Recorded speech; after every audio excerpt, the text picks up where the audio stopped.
दोस्तों, आपने पेड़ पौधे बहुत देखे होंगे। हज़ारों किस्म के पेड़ पौधे रहते हैं, लाखों किस्म के रहते हैं। इसमें हमको बड़ा लाभ है। ये पेड़ पौधे हमारे लिए प्रकृति का वरदान है। सारे जितने भी पेड़ पौधे हैं, इनसे कुछ न कुछ औषधियाँ हमको प्राप्त होती है। कुछ तो विशेष रूप से होती है, कुछ कमी बेशी किसी की जानकारी नहीं होती है।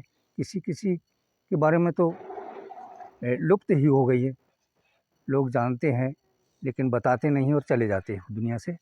लोगों को बता कर नहीं जाते, इसलिए लुप्त हो जाती है। क्या होता है कि ये सारी वनस्पतियाँ जो है हमारे जीवन के लाभ के लिए एक औषधि गुण है, जिसको आयुर्वेद कहते हैं। इनमें से एक तुलसी है।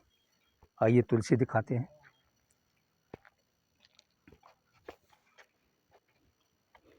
यह तुलसी का पौधा है। तुलसी का पौधा है ये बहुत गुणकारी चीज़ है। तुलसी हमारे स्वास्थ्य के लिए वरदान है। इसकी 5 पत्ती रोज़ खाना चाहिए। मैं खाता हूँ।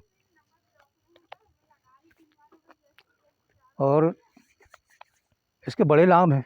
इससे सर्दी, खांसी, जुकाम सारे इसके काढ़ा पीने से दूर हो जाते हैं। इसका तो खांसी में एक डीका माली और शहद थोड़ा सा और तुलसी का रस आप मिलाइए और उसको 3 बार चाटेंगे तो खांसी दूर हो जाएगी। बड़े गुणी औषधि है ये, लेकिन नियम से हमको लेना होगा। नियम से जब तक हम कोई भी औषधि को नहीं लेंगे तो कोई लाभ होने वाला नहीं है। इसलिए औषधि तो है, लेकिन नियम से नहीं लिया जाएगा तो काम नहीं करेगी। नियम अर्थात मैं आपको, आइए बैठकर बात करते हैं।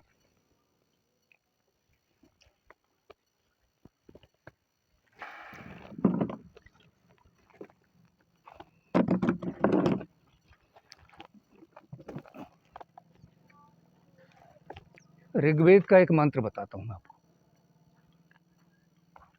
ऋग्वेद का मंत्र, मधुवाता ऋतायते मधुझरंत सिंधवा माधवीर्णा संतोषधि। ये ऋषियों को वरदान है। वेदव्यास जी ने ऋग्वेद में लिखा है। ऋग्वेद का ये मंत्र बहुत समझने योग्य है। ऋत यानी होता है नियम। नियम अर्थात ईश्वर। जो नियम से चलता वही ईश्वर को मानता है। तो इसका अर्थ मैं आपको बताऊं, मधुवाता ऋतायते, जो नियम से चलता उसके लिए है। मधुवाता ऋतायते, जो नियम से चलता है, ऋत के अनुसार चलता है, उसके लिए हवाएं, वाता यानी हवा, हवाएं मधुर होती है। जिधर से भी उसके लिए मधु बरसाती रहती है। हवाएं जो है कैसी भी हो, ठंडी हो, गर्म हो, उसके लिए अमृत का काम करेगी, मधु का काम करेगी। मधु यानी होता है मधुमक्खी का रस, यानी उसी प्रकार जो यानी सर्वश्रेष्ठ माना जाता है। तो उसी के आधार पर, उसी के प्रकार, उसी रूप में फायदेमंद होती है हवा। मधुवाता ऋतायते मधु झरंत सिंधवा। सिंधु कहते हैं, सिंधवा यानी समुद्र। समुद्र में जो जल होता है और सूर्य के किरणों के द्वारा, बाष्प द्वारा ऊपर चला जाता है और फिर बारिश के रूप में वो बरसता है। मधु झरंत सिंधवा, झरंत यानी बरसना। जब वो पानी बरसता है तो जो नियम से चलता है उसके लिए वो मधु के समान होता है। नियमित रूप से जो चलता है उसी के लिए है, और जो नहीं चलता है उसकी तो कोई बात ही नहीं है। उसके लिए तो ठंडी गर्मी हवा कैसी भी हो, नुकसानदायक ही होती है। मधुवाता ऋतायते मधुझरंत सिंधवा माधवीर्णा संतोषधि। उसके लिए जो नियम से चलता है उसके लिए औषधि जो है, ये औषधि गुण जो वनस्पति के हैं, जो अभी मैंने कहा आपसे, कि कई प्रकार की वनस्पतियाँ होती हैं जिसमें औषधीय गुण होते हैं।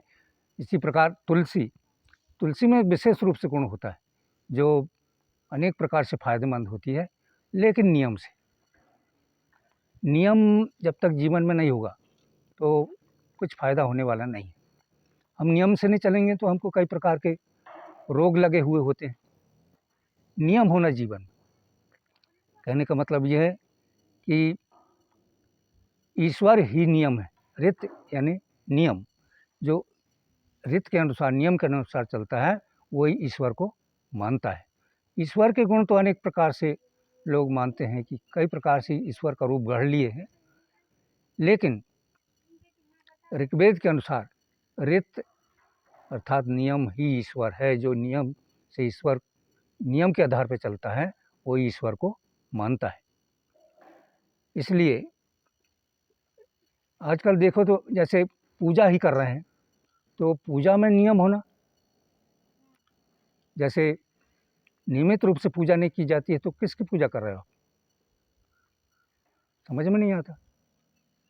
नियम से करेंगे तो ईश्वर को मान रहे हैं, अन्यथा नहीं।